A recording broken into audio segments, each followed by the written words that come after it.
കേരളത്തിലെ ഫാമിലി ബിസിനസ്സുകളിൽ ഒരു വലിയ ശതമാനം ബിസിനസ്സുകളും സെക്കൻഡ് ജനറേഷനിൽ ഫെയിലിയർ ആവുന്ന സിറ്റുവേഷൻസ് കാണും, അല്ലെങ്കിൽ സെക്കൻഡ് ജനറേഷന് അത് ഏറ്റെടുക്കാൻ തയ്യാറാവുന്ന സിറ്റുവേഷൻസ് വരും. ഇപ്പോൾ ലേറ്റസ്റ്റ് ആയിട്ട് വന്നൊരു ആർട്ടിക്കിളിലൂടെയൊക്കെ നോക്കുന്ന സമയത്ത് 70% അടുത്ത ജനറേഷൻ ആളുകൾ ഇവരുടെ ഫാമിലി ബിസിനസ് ഏറ്റെടുക്കാൻ, അത് സെക്കൻഡ് ജനറേഷൻ ആയിക്കോട്ടെ തേർഡ് ജനറേഷൻ ആയിക്കോട്ടെ, ഏറ്റെടുക്കാൻ തയ്യാറല്ല. അവർ സ്വന്തമായിട്ട് എന്തെങ്കിലും ചെയ്യുക, അല്ലെങ്കിൽ അവർ ജോലിക്ക് പോയിക്കോളാം, എന്നാലും കുഴപ്പമില്ല, എനിക്ക് ഈ ബിസിനസ്സും പരിപാടിയൊന്നും വേണ്ട എന്നുള്ള തീരുമാനം എടുക്കുന്നു. ബാക്കിയുള്ള ഒരു 30% ഒരു 20% ആൾക്കാർ എടുത്ത് നോക്കുകയാണെങ്കിൽ അവരതിന് ക്യാപ്പബിൾ അല്ലാത്ത പ്രശ്നം, അവർ താല്പര്യമുണ്ട് ചെയ്യണമെന്നുണ്ട്, പക്ഷേ അവർ അതിനുള്ളൊരു കപ്പാസിറ്റി ഇല്ല, ക്യാപ്പബിൾ ഇല്ല എന്നുള്ള സിറ്റുവേഷൻ വരികയാണ്. പിന്നെ ഒരു 10% ഓഫ് ആൾക്കാർ മാത്രമാണ് ഇത് ഏറ്റെടുത്ത് മുന്നോട്ട് വരുന്നത്. എന്നാൽ അവരിലും വലിയൊരു ഫെയിലിയർ സിനാരിയോ ഉണ്ടാകുന്നു എന്നുള്ളതാണ്. എന്തുകൊണ്ടാണ് ഇങ്ങനൊരു സിനാരിയോ ഉണ്ടാകുന്നത് എന്നുള്ളത് നമുക്കിന്ന് സംസാരിക്കാം. ഇപ്പോൾ നമ്മളൊരു സിനാരിയോ എക്സാമ്പിൾ എടുത്ത് നോക്കുകയാണെന്നുണ്ടെങ്കിൽ, ഒരു 30 വർഷമായിട്ട് ഒരു ഫാദർ റൺ ചെയ്യുന്ന ഒരു ബിസിനസ് നമ്മൾ ഏറ്റെടുത്തു വിചാരിക്കാം. ഇപ്പോൾ മക്കൾ ഏറ്റെടുത്തു വിചാരിക്കാം. അതിൽ ഓൾറെഡി ഒരു വലിയ റവന്യൂ കാര്യങ്ങളുണ്ടായിരുന്ന, ട്രസ്റ്റ് ഉണ്ടായിരുന്ന ഒരു കമ്പനി ഏറ്റെടുത്ത ശേഷം, ആ ജനറേഷൻ ഏറ്റെടുത്ത ശേഷം അതിൻ്റെ റവന്യൂ പകുതിയായിട്ട് കുറയുന്നു, ആ ട്രസ്റ്റ് ഡ്രോപ്പ് ആവുന്നു, അങ്ങനത്തെ പ്രശ്നങ്ങളൊക്കെ ഇതിൻ്റെ അകത്ത് ഉണ്ടാകുന്ന ഒരു സിനാരിയോ എന്ന് വിചാരിക്കാം. ഇതിൻ്റെ അകത്ത് സീരിയസ് ആയിട്ടുള്ള ഒരു എലമെൻറ്റ് എന്താണെന്ന് വെച്ച് കഴിഞ്ഞാൽ, ഇതിൽ മെജോറിറ്റി കേസ് നമ്മളെടുത്ത് നോക്കുന്ന സമയത്ത് ഇത് ശരിക്കും ഈ ജനറേഷൻ്റെ പ്രശ്നമല്ല എന്ന് തന്നെ നമ്മൾ പറയും. കാരണം എന്താണെന്ന് വെച്ച് കഴിഞ്ഞാൽ, ശരിക്കും ആ ഫാദർ റൺ ചെയ്തിരുന്ന ഒരു ബിസിനസ് എന്ന് പറയുന്നത് ഒരു പേഴ്സണൽ എംപയർ ആയിരുന്നു. ആളതിൻ്റെ ഉള്ളിൽ എല്ലാ രീതിയിലും രാവിലെ തൊട്ട് രാത്രി വരെ, അല്ലെങ്കിൽ രാവും പകലും ഇല്ലാതെ ഓടി നടന്ന് എല്ലാ രീതിയിലും ആളുടെ പേഴ്സണൽ ട്രസ്റ്റിൻ്റെ പുറത്ത് പേഴ്സണൽ എംപയർ ആയിട്ട് ബിൽഡ് ചെയ്തെടുത്ത ഒരു വലിയ ബിസിനസ് ഓർഗനൈസേഷൻ ആയിരുന്നു അത്.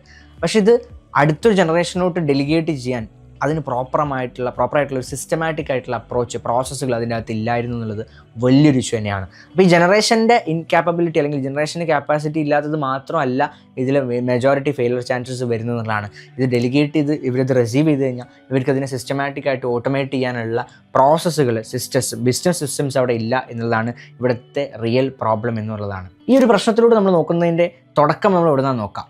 നമ്മൾ ഈ ഫസ്റ്റ് ജനറേഷൻ ബിസിനസ്സുകളെല്ലാം നമ്മൾ നോക്കുന്ന സമയത്ത് 3 കാര്യങ്ങളാണ് പ്രധാനമായിട്ടും ഇതിൻ്റെയൊക്കെ അടിത്തറയായിട്ടുണ്ടായിരുന്നത്. കാരണം ബിസിനസ് തുടങ്ങുമ്പോൾ അവരുടെ മെയിനായിട്ട് മെയിൻറ്റെയിൻ ചെയ്തിട്ടുള്ളത്, അതായത് 1 ഈസ് റിലേഷൻഷിപ്പ്, ആൻഡ് 2ാമത്തെ കാര്യം എന്ന് പറയുന്നത് പേഴ്സണൽ ട്രസ്റ്റ് എന്ന് പറയുന്നത്, അതുപോലെ 3ാമത്തെ കാര്യം എന്ന് പറയുന്നത് അവരുടെ പേഴ്സണൽ റെപ്യൂട്ടേഷൻ എന്ന് പറയുന്നത്. ഈ 3 കാര്യങ്ങളുടെ ബേസ് ചെയ്തിട്ടായിരുന്നു ഈ ഫസ്റ്റ് ജനറേഷൻ ബിസിനസ്സുകളെല്ലാം ബിൽഡ് ചെയ്തതും തുടങ്ങി വന്നതെന്നുള്ളതാണ്.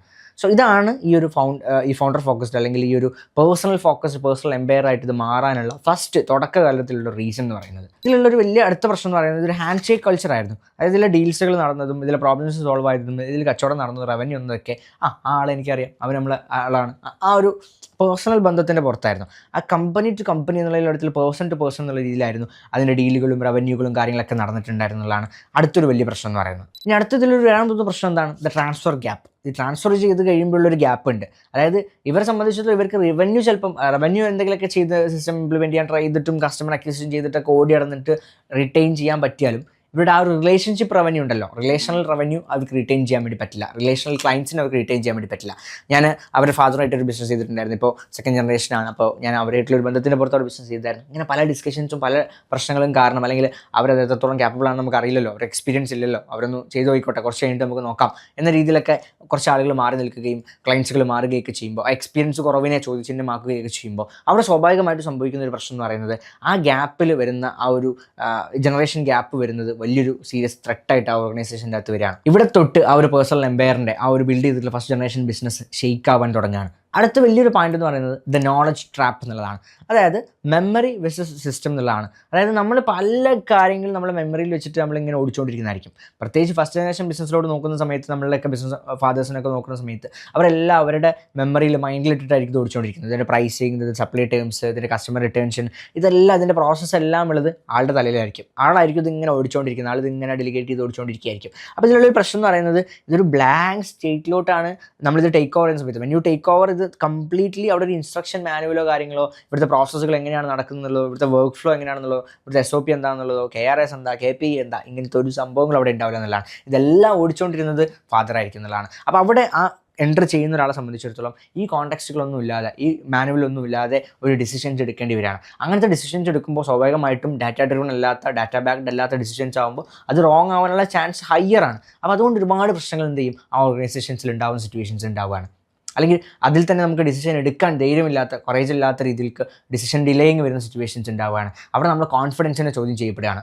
ഈ 30 കൊല്ലം റൺ ചെയ്ത ബിസിനസ് ഇങ്ങനെയൊക്കെയാണല്ലോ റൺ ചെയ്തതെന്ന് ചോദിക്കുമ്പോൾ, പക്ഷേ ഈ പറഞ്ഞ ബിസിനസ് എല്ലാം റൺ ചെയ്തത് ഈ തരത്തിലായതുകൊണ്ട് തന്നെ അടുത്ത ജനറേഷൻ 5 വർഷം പോലും ആ ബിസിനസ്സിനെ സസ്റ്റെയിൻ ചെയ്യിപ്പിക്കാൻ പറ്റാത്ത സിറ്റുവേഷനിലോട്ട് അവർ ട്രാപ്പായി പോകുന്ന സിറ്റുവേഷൻ ഉണ്ടാകുന്നത് അവരുടെ ക്യാപ്പബിലിറ്റി ഇല്ലാത്ത പ്രശ്നം കൊണ്ടല്ല, ഈ സിസ്റ്റംസും ഈ പ്രോസസ്സുകളും കാര്യങ്ങളൊന്നും ഫസ്റ്റ് ജനറേഷൻ ഫോളോ ചെയ്തില്ല, അല്ലെങ്കിൽ അതിന് വേണ്ട ഒരുക്കങ്ങൾ അവർ ഒരുക്കി വെച്ചില്ല എന്നുള്ളത് കൊണ്ടാണ്. അടുത്ത ഏറ്റവും വലിയൊരു കോൺഫ്ലിക്റ്റ് എന്ന് പറയുന്നത് എംപ്ലോയീസ്, സ്റ്റാഫ്, ടീം എന്നുള്ളതാണ്.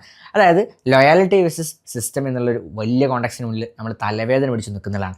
അതായത് നമ്മൾ സ്വാഭാവികമായിട്ടും പുതിയ ജനറേഷൻ പ്രൊഫഷണലി ഇത് കൊണ്ടുപോകണം, പ്രൊഫഷണലൈസ് ആക്കണം എന്ന് ഉദ്ദേശിക്കുമ്പോൾ, സിസ്റ്റംസ് ഇംപ്ലിമെൻറ്റ് ചെയ്യണം എന്നൊക്കെ ഉദ്ദേശിക്കുമ്പോൾ അവിടെ ഉണ്ടാവുന്ന ടീമും സ്റ്റാഫും അതിന് വില്ലിങ് ആവുന്നില്ല എന്ന സിറ്റുവേഷനാണ്. നമ്മൾ ഓൾറെഡി ഇതൊക്കെ കുറേ കാലമായിട്ട് ചെയ്തുകൊണ്ടിരിക്കുന്നതാണല്ലോ, നമ്മൾ ഈ ചെയ്യുന്ന രീതി തന്നെ ചെയ്യുക, ആ ഓൾഡ് വേ തന്നെ ഫോളോ ചെയ്യാൻ അവർ നിർബന്ധം പിടിക്കുന്ന സിറ്റുവേഷൻസ് ഉണ്ടാവും. അപ്പോൾ ഇവിടെ സംഭവിക്കുന്ന ഒരു പ്രശ്നം എന്ന് പറയുന്നത്, നിൻ്റെ ഫാദർ വന്നിട്ട് ഇതൊന്നും ചെയ്തിട്ടില്ലല്ലോ, എൻ്റെ ഫാദർ ഇങ്ങനെ ഇതൊക്കെ ഇത്രയും കാലം റൺ ചെയ്തല്ലോ, നീ പറഞ്ഞ പോലെ ഒന്നല്ലോ ചെയ്തിട്ടുണ്ടായിരുന്നത്, അല്ലാണ്ട് ഇതൊക്കെ ഞങ്ങൾ കൊണ്ടുവന്നില്ലേ എന്ന ചോദ്യത്തിന് മുന്നിൽ സ്റ്റെക്കായി പോവാണ്. അല്ലെങ്കിൽ നമ്മൾ എടുക്കുന്ന ഡിസിഷൻസിനെ ചോദ്യം ചെയ്യപ്പെടുന്ന സിറ്റുവേഷൻസ് ഉണ്ടാവുകയാണ്. ഇവനാരാ ഇത് വന്നിട്ട് പറയാൻ എന്നുള്ള രീതിയിൽ വരെ ഡിസ്കഷൻസ് ഇതിനുള്ളിൽ ഉണ്ടാവുകയും ഒരുപാട് കോൺഫ്ലിക്ട്സുകൾ ഉണ്ടാകുന്ന സിറ്റുവേഷൻസ് ഒക്കെ പലപ്പോഴും പല ഓർഗനൈസേഷനിലും കാണാറുണ്ട്. ഇവിടെ ഈ സീനിയോറിറ്റി പ്രശ്നങ്ങൾ, അങ്ങനത്തെ വിഷയങ്ങളൊക്കെ ഇതിൻ്റെ ഭാഗമായിട്ടുണ്ടാകുന്ന സിറ്റുവേഷൻസാണ്. അപ്പോൾ ഇതിനകത്ത് നമ്മൾ നോക്കുന്ന സമയത്ത് പലപ്പോഴും ഡിസ്റെസ്പെക്റ്റ് ആവൂ എന്ന് പേടിച്ചിട്ട് നമ്മൾ സിസ്റ്റംസ് ഇംപ്ലിമെൻറ്റ് ചെയ്യാതിരിക്കുമ്പോൾ അതും ഈ പറയുന്ന ഫെയിലിയറിലോട്ട് പോകാൻ ലീഡ് ചെയ്യാനുള്ള ഏറ്റവും വലിയ പ്രശ്നം തന്നെയാണ്. ഇതിന് നമുക്ക് ചെയ്യാൻ പറ്റുന്നൊരു സൊല്യൂഷൻ എന്ന് പറയുന്നത്, അവരെ നമ്മൾ ഡയറക്റ്റ്ലി പോയിട്ട് ജഡ്ജ് ചെയ്യാനും ഫയർ ചെയ്യാനും ഒന്നും നിൽക്കാതെ അവരെന്താണ് നിലവിൽ കമ്പനിയിൽ ചെയ്തുകൊണ്ടിരിക്കുന്നത് എന്നുള്ളത് നമ്മൾ ക്ലോസ്ലി വാച്ച് ചെയ്ത് മോണിറ്റർ ചെയ്ത് ഓഡിറ്റ് ചെയ്ത് അതിനെ മെല്ലെ ഡോക്യുമെൻ്റ് ചെയ്ത് കൊണ്ടുവരിക എന്നുള്ളതാണ്. അതിനെ മെല്ലെ സിസ്റ്റമാറ്റിക് ആക്കുക, സിസ്റ്റത്തിലോട്ട് അലൈൻഡ് ആക്കുക എന്നുള്ളത് മാത്രമാണ് നമുക്ക് ചെയ്യാൻ പറ്റുക. ഒറ്റയടിക്ക് നമ്മൾ പോയിട്ട് കുറേ സിസ്റ്റംസും കാര്യങ്ങളൊക്കെ ചെയ്യാൻ നോക്കിക്കഴിഞ്ഞാൽ അത് ഒരിക്കലും അവിടെ വർക്കൗട്ട് ആവാൻ വേണ്ടി പോകുന്നില്ല. സോ നമ്മൾ അവരുടെ സിസ്റ്റത്തിൻ്റെ ഭാഗമായിക്കൊണ്ട് അവരുടെ സിസ്റ്റത്തെ നമ്മൾ ഓഡിറ്റ് ചെയ്ത്, നമ്മളെ ഫാദേഴ്സ് അല്ലെങ്കിൽ നമ്മുടെ ഫസ്റ്റ് ജനറേഷൻ ചെയ്യാത്ത കാര്യം എന്തായിരുന്നോ ആ സിസ്റ്റത്തിന് ഓഡിറ്റ് ചെയ്ത് സിസ്റ്റമാറ്റിക് ആക്കുക, അതിനാദ്യം സിസ്റ്റമാറ്റിക് ആക്കുക, എന്നിട്ട് മാത്രം അതിനെ പ്രൊഫഷണലൈസ് ചെയ്യാനും ഇംപ്രവൈസ് ചെയ്യാനൊക്കെ നമ്മൾ നോക്കുക എന്നുള്ളതാണ് നമ്മൾ ഫസ്റ്റ് അതിനെ ഫിക്സ് ചെയ്യാൻ വേണ്ടി ചെയ്യേണ്ട കാര്യം എന്ന് പറയുന്നത്. നമ്മൾ ഈ പ്രോബ്ലംസിനെ കുറിച്ചൊക്കെ സംസാരിച്ചു, ഈ സൊല്യൂഷൻസിനെ കുറിച്ചും കൂടി നമുക്ക് സംസാരിക്കാം. ഒരു 2 ഇയർ ട്രാൻസിഷൻ പ്ലാൻ നമ്മൾ സെറ്റ് ചെയ്യുക. നമ്മൾ ഫസ്റ്റ് ജനറേഷനിൽ നിന്ന് സെക്കൻഡ് ജനറേഷനിലോട്ടുള്ള ട്രാൻസിഷൻ പ്ലാനിനെ നമ്മൾ 1 by 1 ആയിട്ട് സെറ്റ് ചെയ്ത് ഫിക്സ് ചെയ്ത് സോൾവ് ചെയ്ത് പോകുക എന്നുള്ളതാണ്. അതിൽ ഫസ്റ്റ് സ്റ്റെപ്പ് നമ്മൾ എടുക്കേണ്ട, ഫസ്റ്റ് ഇയറിൽ നമ്മൾ എടുക്കേണ്ട കാര്യം എന്ന് പറയുന്നത് ഒബ്സർവ് ആൻഡ് ഡോക്യുമെൻറ്റ് എവറിത്തിങ്. അതായത് നിങ്ങൾ ഒന്നും അതിൻ്റെ അകത്ത് ചേഞ്ച് ചെയ്യേണ്ട, ഒന്നും തന്നെ ചേഞ്ച് ചെയ്യാതെ നിലവിലുള്ളത് എന്താണോ അത് അങ്ങനെ തന്നെ മാപ്പ് എവറി പ്രോസസ്സ്.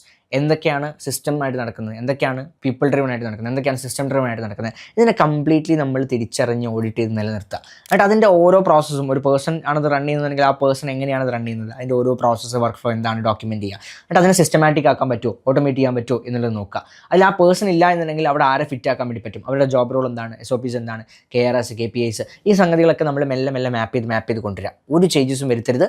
ഈ കറൻ്റ് ഉള്ള പ്രോസസ്സിനെ കംപ്ലീറ്റ്ലി ഓഡിറ്റ് ചെയ്ത് സിസ്റ്റമാക്കി മാറ്റുക എന്നുള്ളതാണ് ഫസ്റ്റ് സ്റ്റെപ്പ്.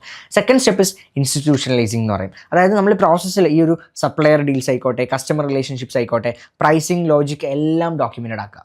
ഈ പറഞ്ഞ എല്ലാ പ്രോസസ്സുകളും നമ്മൾ എന്ത് ചെയ്യണം, ഡോക്യുമെൻ്റ് ആക്കണം. നമ്മൾ സപ്ലൈസുമായിട്ടുള്ള ഡീൽസുകൾ നടക്കുന്നതിൻ്റെ സപ്ലൈസ്, വെൻഡേഴ്സ്, അവരുടെ കസ്റ്റമർ റിലേഷൻഷിപ്പ്, അതുപോലെ തന്നെ നമ്മുടെ കസ്റ്റമേഴ്സുമായിട്ടുള്ള റിലേഷൻഷിപ്പ്, അതിൽ നമ്മൾ ഫിക്സ് ചെയ്തിട്ടുള്ള സ്റ്റാൻഡേർഡ്സ്, അതെങ്ങനെയൊക്കെയാണ് നമ്മൾ മെയിൻറ്റെയിൻ ചെയ്യാൻ ഉദ്ദേശിക്കുന്നത്, ഫീഡ്ബാക്സ്, അതിൽ നിന്നുള്ള ഇറ്ററേഷൻസ് എങ്ങനെയാണ് നമ്മൾ ഫോളോ അപ്പ് ചെയ്യുന്നത് എന്നുള്ള കാര്യങ്ങളും, അതുപോലെ തന്നെ നമ്മൾ പ്രൈസിങ്ങിലെ ലോജിക് എന്താണ്, പ്രൈസിങ്ങിൽ നമ്മൾ എന്തൊക്കെ യൂണിറ്റ് മെട്രിക്സ് ഉണ്ടോ, എടുത്തിട്ടുണ്ടോ, നോക്കിയിട്ടുണ്ടോ, അതിൽ മാർജിൻ എങ്ങനെയാണ് വർക്കൗട്ട് ചെയ്യുന്നത്, അതിൽ മാർജിൻ കൂടുന്നതും കുറയുന്നതും എപ്പോഴാണ്, കോസ്റ്റ് മാനേജ്മെൻറ്റ് എങ്ങനെയാണ് വരുന്നത്, അതിൽ ക്യാപിറ്റൽ മാനേജ്മെൻറ്റ് എങ്ങനെയാണ് വരുന്നത്, OPEX മാനേജ്മെൻറ്റ് എങ്ങനെയാണ് വരുന്നത്, ഈ കാര്യങ്ങളൊക്കെ നമ്മൾ മെല്ലെ ഡോക്യുമെൻറ്റഡ് ആക്കി എടുക്കുക എന്നുള്ളതാണ്. ആൻഡ് ഈ സംഗതികളെല്ലാം ഡോക്യുമെൻറ്റഡ് ആക്കി വെക്കുക എന്നുള്ളത് ലിറ്ററലി ബോറിംഗ് ആയിട്ടുള്ള വർക്ക് ആയിരിക്കും. കാരണം നമ്മളെ സംബന്ധിച്ചിടത്തോളം നമുക്ക് നല്ല ബോറിംഗ് ആയിട്ടുള്ള കാര്യമായിട്ട് ആക്ഷൻസ് എടുക്കാൻ പറ്റുന്നില്ല, ചേഞ്ചസ് കൊണ്ടുവരാൻ പറ്റുന്നില്ല, ഒരു ഇമ്പാക്റ്റ്ഫുൾ ആയിട്ടുള്ള ചേഞ്ച് നമ്മളിത് ഏറ്റെടുത്ത ശേഷം നമുക്കിവിടെ വിസിബിൾ ആയിട്ടൊരു ചേഞ്ച് ഒന്നും കൊണ്ടുവരാൻ പറ്റില്ല. ഇങ്ങനത്തെ കുറേ പ്രശ്നങ്ങൾ ഇതിൻ്റെ അകത്തുണ്ടാവും. പക്ഷേ സ്റ്റിൽ ഇത് ബോറിംഗ് വർക്കാണ് എന്നുണ്ടെങ്കിലും, പക്ഷേ നമ്മുടെ ബിസിനസ്സിൻ്റെ ഒരു സസ്റ്റൈനബിലിറ്റി സിസ്റ്റം സ്ട്രക്ചർ ആക്കാതെ നമ്മൾ അടുത്ത സ്റ്റെപ്പ് എടുത്ത് വെച്ച് കഴിഞ്ഞാൽ അത് നമ്മൾ നിലവിലുള്ള ബിസിനസ്സിനെയും ബാധിക്കും എന്ന് മനസ്സിലാക്കിയിട്ട് ആ 2 ഇയേഴ്സ് അങ്ങനെ തന്നെ നമ്മൾ ആ ട്രാൻസിഷൻ പ്ലാനിൽ ഫിക്സ് ചെയ്ത് നിൽക്കാം. ആൻഡ് നെക്സ്റ്റ് തിങ് നിങ്ങൾ ചെയ്യേണ്ട കാര്യം എന്ന് പറയുന്നത്, ഈ സിസ്റ്റം ആയ ശേഷം മാത്രം ഈ സിസ്റ്റത്തിനെ ഇമ്പ്രൂവ് ചെയ്യാനും പ്രൊഫഷണലൈസ് ചെയ്യാനും വേണ്ടിയിട്ട് ട്രൈ ചെയ്യുക എന്നുള്ളതാണ്. സോ നമ്മൾ സെക്കൻഡ് ജനറേഷൻ അല്ലെങ്കിൽ തേർഡ് ജനറേഷൻ ആയിക്കോട്ടെ, ഫോർത്ത് ജനറേഷൻ ആയിക്കോട്ടെ, നമ്മളിത് ടേക്ക് ഓവർ ചെയ്യുമ്പോൾ നമ്മളുടെ പരിപാടി എന്ന് പറഞ്ഞു കഴിഞ്ഞാൽ ഇതിൻ്റെ വർക്ക് ഫ്ലോ, ഇതിൻ്റെ മെയിൻ്റനൻസ്, ഇതിനെ റിപ്പയർ ചെയ്യലല്ല. ലിറ്ററലി അതിനെ കൊണ്ട് റിപ്പയർ ചെയ്യുക, ഇതിലൊക്കെ ഇങ്ങനെ പ്രശ്നങ്ങളൊക്കെ ഉണ്ട്, ഇതൊക്കെ കൊണ്ട് റിപ്പയർ ചെയ്യണം, ഇങ്ങനെയല്ല പരിപാടി. ഇതിനെ ട്രാൻസ്ഫോം ചെയ്യാണ് നമ്മൾ ചെയ്യേണ്ടത്. ലിറ്ററലി നമ്മളവിടെ കംപ്ലൈനിങ് മൈൻഡ് സെറ്റ് അല്ല കീപ്പ് ചെയ്യേണ്ടത്. ഞാനിപ്പോൾ ഈ പറഞ്ഞ കാര്യങ്ങളിലൊക്കെ നമ്മൾ പ്രോബ്ലംസ് പറഞ്ഞെങ്കിലും, അവരുടെ മിസ്റ്റേക്സുകൾ പറഞ്ഞെങ്കിലും, അവരുടെ അടുത്ത് പോയിട്ട് നമ്മൾ നിങ്ങൾ അങ്ങനെ ചെയ്തിട്ടാണ് ഇങ്ങനെ ചെയ്തിട്ടാണെന്ന് പറഞ്ഞിട്ട് അവരെ കംപ്ലൈൻറ്റ് ചെയ്യാൻ പോയിട്ട് കാര്യമില്ല. അവർക്കതിലൊന്നും ചെയ്യാനില്ല. നമുക്കെന്താണ് ചെയ്യാൻ പറ്റുക എന്നുള്ളതാണ് നോക്കുക. സോ നമ്മളെ സംബന്ധിച്ചിടത്തോളം അവർ ബിൽഡ് ചെയ്തിട്ടുള്ള ലെഗസി ഉണ്ട്, അതിനെ ഇനി അങ്ങോട്ട് ഉഷാറാക്കുക എന്നുള്ളതാണ്. അല്ലെങ്കിൽ അതിൻ്റെ ഉത്തരവാദിത്തം നമ്മൾ ഏറ്റെടുത്തിട്ട് അവരെക്കാൾ നന്നായി അതിൽ പെർഫോം ചെയ്യുക, ആ ലെഗസി കണ്ടിന്യൂ ചെയ്യുക എന്നുള്ളതാണ് നമ്മളുടെ ഉത്തരവാദിത്തം എന്ന് പറയുന്നത്. സോ അത് നമ്മൾ തീർച്ചയായിട്ടും ആ റെസ്പോൺസിബിലിറ്റി എടുക്കണം. ആൻഡ് അതിൻ്റെ അകത്ത് നമ്മൾ ചെയ്യേണ്ട work, do the work and build the systems and make it last. And അത് ഏറ്റവും കൂടുതൽ സസ്റ്റൈനബിൾ ആയിട്ടുള്ള സ്കെയിലബിൾ ആയിട്ടുള്ള ഒരു ബിസിനസ് മോഡലാക്കി മാറ്റാൻ നമുക്ക് ഓരോരുത്തർക്കും പറ്റണം. നമ്മളുടെ പാരൻസിന്, നമ്മളുടെ ഫസ്റ്റ് ജനറേഷന്, അല്ലെങ്കിൽ നമ്മുടെ മുന്നേ നമുക്ക് ടേക്കപ്പ് ചെയ്തിട്ടുള്ള ജനറേഷനും, നമ്മുടെ എൻ്റയർ ഓർഗനൈസേഷൻ്റെ അകത്തുള്ള ഫുൾ ടീമിനും, അതുപോലെ നമ്മളുമായിട്ട് കണക്റ്റഡ് ആയിട്ടുള്ള വെൻഡേഴ്സിനും ബിസിനസ്സിനും കസ്റ്റമേഴ്സിനും എല്ലാം ഹാപ്പി ആയിട്ട് പറയാൻ വേണ്ടി പറ്റണം, ആ അടുത്ത ജനറേഷനെ ടേക്കപ്പ് ചെയ്ത ശേഷം ആ ബിസിനസ് നേരത്തെ ഉണ്ടായിരുന്നതിൽ നിന്ന് ഒരുപാട് ഉയർച്ചയിലോട്ട് പോയിട്ടുണ്ട് എന്നുള്ളത്. അത്തരത്തിലുള്ള ഒരു ബിസിനസ് ഓണർ, ഒരു ഫാമിലി ബിസിനസ് ഓണർ ആവാൻ വേണ്ടി നമുക്ക് പറ്റണം എന്നുള്ളത് തന്നെ ആശംസിച്ചുകൊണ്ട് നിർത്തുന്നു. മറ്റൊരു വീഡിയോയിൽ കാണാം.